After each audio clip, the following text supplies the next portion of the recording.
Good evening, everybody. I am DW Pastor Barry. Look at the cute little doggy, huh? We're doing this new devotional. This will be the second one. It's called 1 Minute with God for Men. It's a short one. We don't read the Bible. We just read the verses that are there. I want to say Happy New Year's Eve to you. That's what today is. And maybe to you it's not a thing, but this year I started celebrating Christmas Eve. And also I acknowledged New Year's Eve. Didn't really do too much as far as it being New Year's yet. Tomorrow I'll do more. But I want to try to make this a tradition if possible, to have 3 days of celebration in a row per holiday. You know, the enemy gets a lot of holidays and special days that he does ugly things. Why can't we have special days where we can do godly things? We did do some prayer for someone tonight. So we did some spiritual warfare. We did a good deed today. So maybe that's our celebration. Anyway, these are short. I do want to get some other videos done tonight. It's going on midnight. So I'm hoping to get at least one more after this. These ones are short. I'm just going to get right to it. Shouts out to my parents, to my teammates, to people from church. Any new viewers, I welcome you to stay tuned for far more devotionals to come. I'm uploading them more and more to my YouTube channel all the time. And of course, Facebook usually gets them uploaded there first before anywhere else. This is January the 2nd, and it's entitled Vision. Just very simple. Vision. It says, why is it important for me to seek God's vision for the future?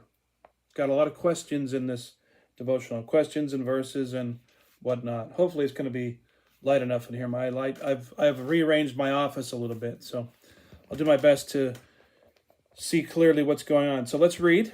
It says, you already have some vision of the future.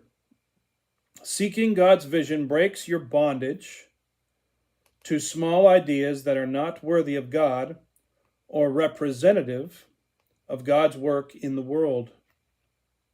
God's vision inspires hope in greater possibilities by aligning your vision with God's vision for your life.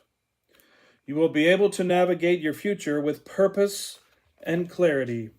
Another thing I can say about this is make sure that your life lines up with God's plan, His will. Let your will line up with God's will, and God will do things in your life. You do have control over what you do and how you do it. God gives leeway on certain things. But when it comes to ministry, God, I believe, would like it done a certain way. Goals, aiming for goals are good. This is a new year, or it will be when you watch this. It'll be 2025. Set some goals for yourself this year and do your utmost to meet them. God's response to what we just read. This is Ephesians 3:20. It says, glory be to God by His mighty power at work within us. He is able to accomplish infinitely more than we would ever dare to ask or hope. John 14, I believe that's 32. Let me see here. To make sure here, I don't want to say the wrong thing. Maybe 14:12. I really, sorry for my noisy chair. I need a new chair. That's what I got to save money for. John 14:12. The truth is, anyone who believes in me will do the same works I have done, and even greater works, because I am going to be with the Father. Yes, I should have known that. I do know that verse. I have it somewhat memorized. Jesus was leaving and going back to heaven, so he said that by his Spirit in us, we would do greater works than he would. Don't forget that. God's challenge. Isaiah 55, 6, I think it's 8 and 9.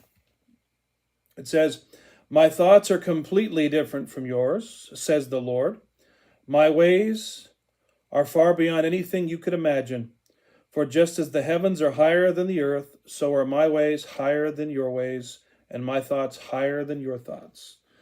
I know that verse very well, and I have to be reminded that just because I would do something a certain way doesn't mean God's going to do it that same way. And remember that God is the one who's perfect, not us. So if God doesn't do something the way we want him to, it's because he knows what's best. So we should learn to accept that. That takes time, though. It takes time to get used to God being in full control and knowing what's best for us. And sometimes he won't move in a situation because he knows what's best.